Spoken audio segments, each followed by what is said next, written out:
Devish here, and today I'm going to be teaching you how to do sampling in Ableton for Launchpad. Okay, well first you want to set up your Launchpad.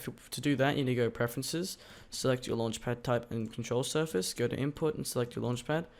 In these two sections here, make sure the following inputs and outputs are turned on. Once you've done that, you should be ready to go with that. In the description, I'll have a preset project that you can load up. If you find that your Launchpad isn't working, if you find out that your Launchpad isn't showing any lighting effects like this, please make sure that you have your Launchpad reselected again, so that when you push the buttons, it does a little receiving here. If this still doesn't work, please make sure that both of these are on by holding Control and clicking both. If you're on a Mac, it's probably Command. Before you start making your Launchpad cover, please make sure that you have your song put somewhere in Ableton. Now what you want to do is you simply want to find where your song is, drag it in, check what beats per minute it is, and then set the beats per minute to the tempo. Please make sure to delete any extra blank space here to make it easier to sample. Once you got that sorted, we're going to start sampling. So the first way to sample is quite simple. All you need to do is just drag in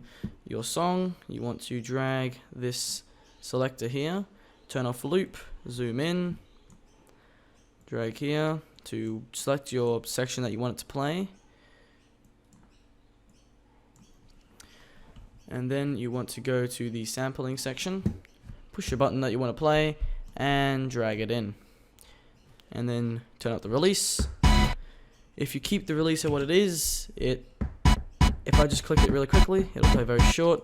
If you turn the release up, it'll play the whole sound. If you want to play a sound on a different chain, like example on the second chain, just move it up to the whatever the chain ruler is at, and you should be good.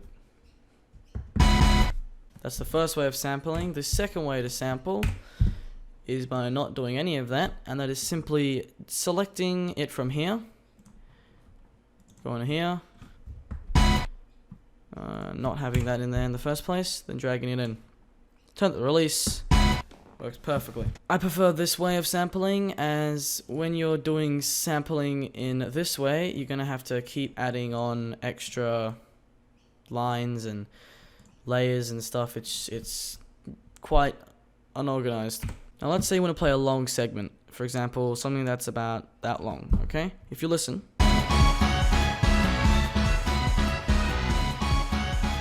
it starts to fade out.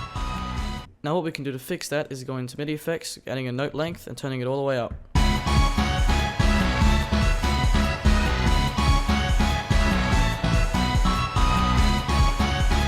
Works great. Now let's say I want to make it so that this sample here will play after I let go of this button.